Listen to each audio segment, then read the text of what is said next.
सादर नमस्कार, सादर जय जिनेंद्र। क्षमा ब्रेकिंग जैन न्यूज प्रतिदिन प्रातः, दोपहर एवं रात्रि में देश भर से संपूर्ण जैन समाज से संबंधित सही और सकारात्मक समाचारों के लिए देखना और सुनना न भूलें। साथ में आपसे विनम्र निवेदन है कि यदि आपने इस चैनल को सब्सक्राइब नहीं किया है तो कृपया अवश्य कीजिए और शेयर और लाइक करके धर्म प्रभावना में सहयोगी एवं सहभागी बनिए।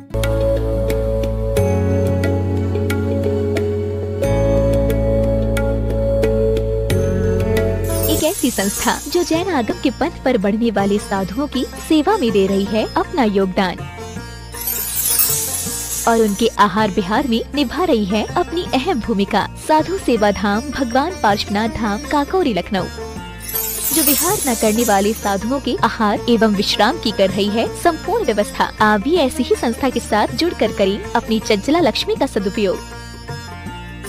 एक दिन का आहार मात्र 2100 रूपए एवं आजीवन 11,000 रूपए। इसके अलावा वर्ष में 2 दिन आपकी ओर से आहार एवं आपका नाम शिलापट पर किया जाएगा अंकित। Bank details Bhagwan Parshwanath Dham trust, bank of Baroda, Chowk branch Lucknow. खाता संख्या 064501000299154। IFSC code BARB0 LUCKNO। दान राशि एवं अधिक जानकारी के लिए संपर्क करें 7007783995 9452017984।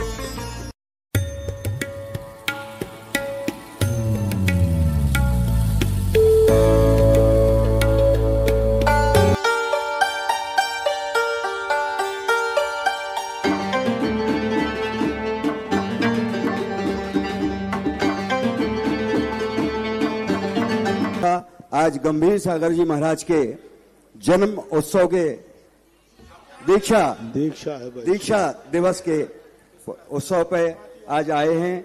जोरदार तालियों के साथ हम पूरे भक्त परिवार का हृदय से अभिनंदन करते हैं।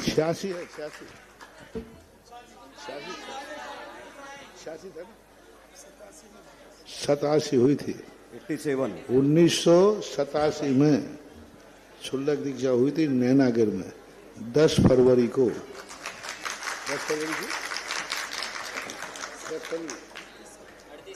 फरवरी थी और आरिका में थी उसने आचार्य से प्रथम आरिका 11 आरिकाओं ने आज दीक्षा ली थी। 11 आरिकाओं ने एक साथ, और उसी समय छुल्लक महाराज की भी दीक्षा हुई थी। 38 साल अभी तक संसार के सबसे पुराने छुल्लक जी महाराज हैं। Senior citizen. अभी जितनी उनकी छुल्लक दीक्षा को हो गई, अभी संघ में कई मुनिराज हैं जिनको इतने जन्म भी नहीं हुए। महाराज जी गुरुदेव, ये संघ के कितने महाराज होंगे अभी संघ में जिनकी उम्र उतनी नहीं है, उतनी इनको दीक्षा लिए हो गए। 38 साल मायने रखता है। वो तो स्वास्थ्य की थोड़ी सी गड़बड़ी होने से छुल्लक पद को, लेकिन 38 साल तक निर्बाध रूप से, निर्दोष रूप से छुल्लक व्रत का पालन कर रहे हैं। ये कोई बहुत बड़ी बात है। अब स्वास्थ्य के कारण से आगे बढ़ने की स्थिति बनती है, बिगड़ जाती है, बाकी भावना तो उनकी पूरी रहती है। हाँ, यूं कानो कि हमारे आचार्य संघ के पुराने वर्णी जी महाराज हैं। वर्णी महाराज पूज्य श्री के चरणों में सुधा सागर, गंभीर सागर, समस्त भारत भक्तों का सादर नमोस्तु नमोस्तु नमोस्तु। छुल्लक त्रय के चरणों में सादर इक्षामि इक्षामि इक्षामि।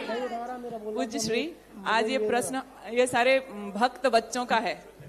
इनका प्रश्न है। हाँ, जैसे छुल्लक गणेश प्रसाद वर्णी होते ना, ऐसे ये कह रहे छुल्लक गंभीर सागर वर्णी। जय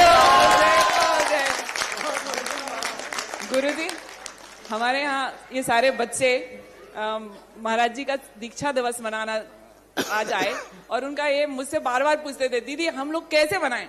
मैंने कहा मुझे तो पता ही नहीं है, मैं तो 93 से महाराज की भक्त हूँ, लेकिन मुझे ये पता नहीं है कि दीक्षा दिवस मनाते कैसे हैं।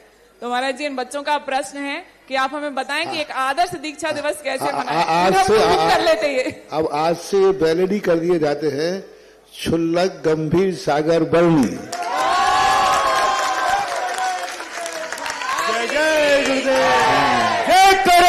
गुरुदेव का, जय करा गुरुदेव का। छुल्लक गंभीर सागर बर्णी जी का जय हो, जय हो, जय हो।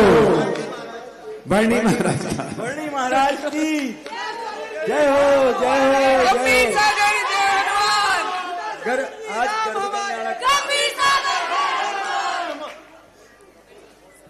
सुधा सागर जी, राम हमारे। पूज्यश्री, ये बच्चों का प्रश्न है कि हम लोग उधम तो बहुत मचा लेते हैं, लेकिन आदर्श रूप से अपने गुरु का दीक्षा दिवस कैसे मनाना चाहिए भक्तों को? दीक्षा दिवस का हमारे संघ में मुनि महाराज आदि की जो संघ में मुख्य होते हैं उन्हीं की ही विशेष रूप से दीक्षा दिवस मनाते हैं।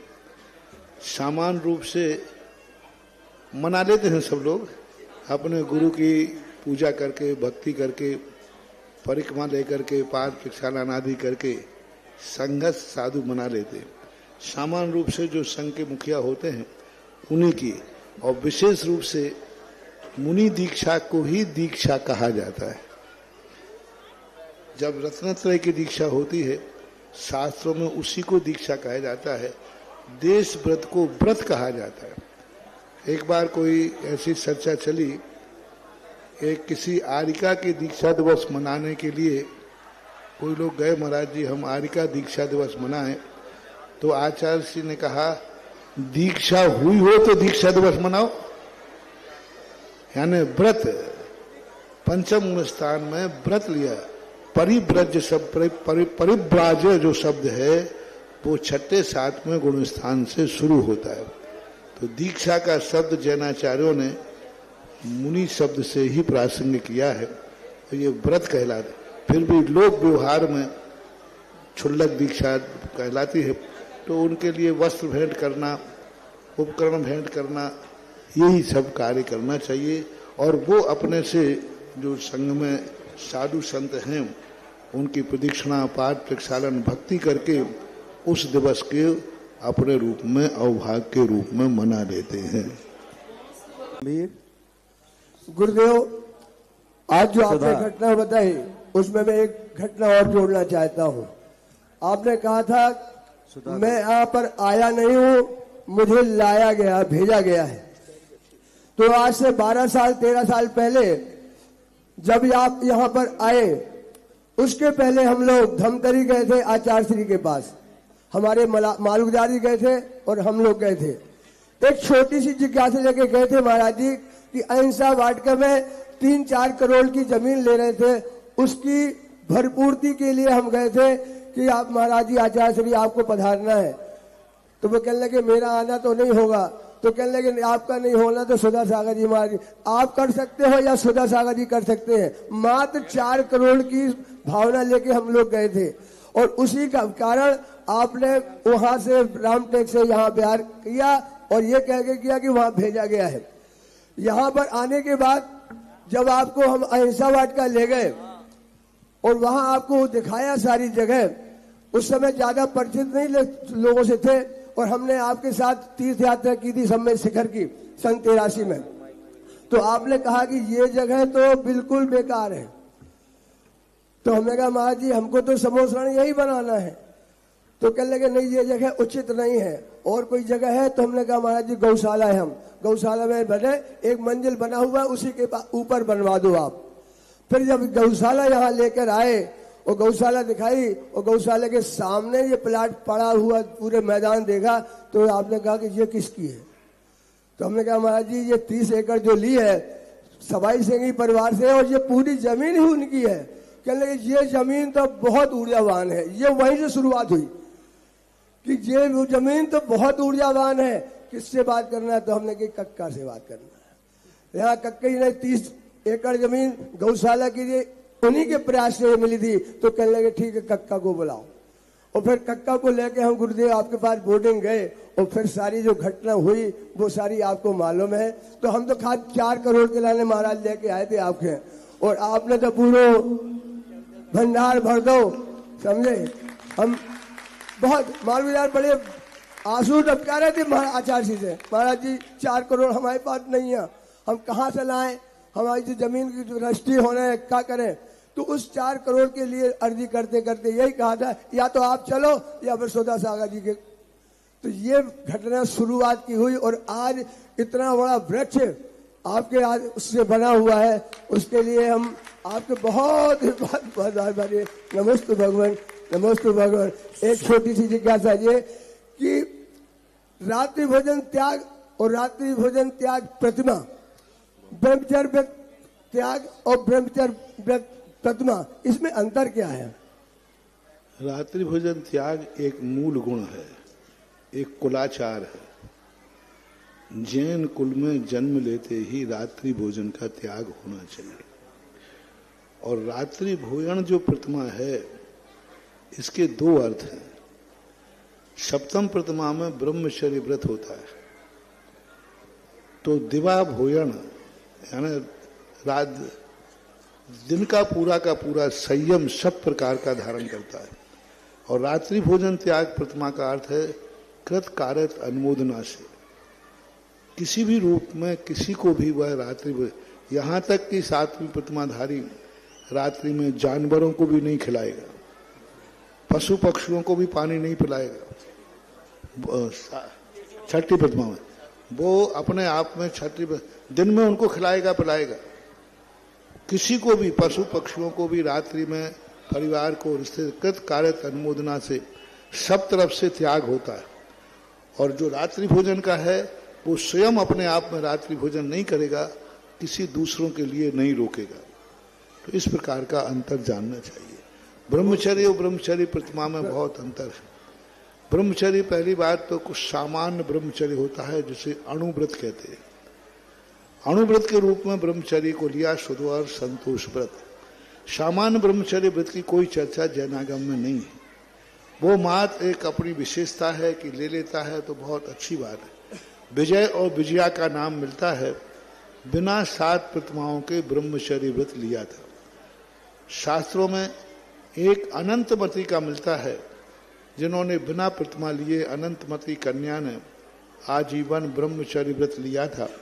उसने 7 प्रतिमा नहीं ली थी, ब्रह्मचर्य व्रत लिया था। ये 2 आजीवन ब्रह्मचर्य के व्रत मिलते हैं बिना प्रतिमा के। बाकी और जिनके ब्रह्मचर्य व्रत मिलते हैं वो सुधार संतोष व्रत के रूप में मिलते हैं। तो इस प्रकार के और 7 प्रतिमा के बाद जो होता है सब प्रकार से कृत कारत अनुमोदना से वो किसी की शादी विवाह भी नहीं करेगा, परिवार के भी शादी विवाह नहीं करेगा, दूसरी प्रतिमाधारी करेगा, कर सकता है। लेकिन सप्तम प्रतिमा लेने के बाद वो जब ही लेगा जब समस्त प्रकार के परिवार के समस्त कार्यों से वह निवृत्त हो जाएगा। क्षमा breaking Jain news YouTube channel पर विज्ञापन देकर धर्म प्रभावना में बने सहभागी। विज्ञापन देने हेतु संपर्क कीजिए मोबाइल नंबर 9026900740 एवं समाचार एवं वीडियो भेजने हेतु व्हाट्सएप नंबर 9335236222। क्षमा breaking Jain news YouTube channel देखने के लिए आपको बहुत बहुत धन्यवाद। सादर प्रणाम, सादर जय जिनेंद्र।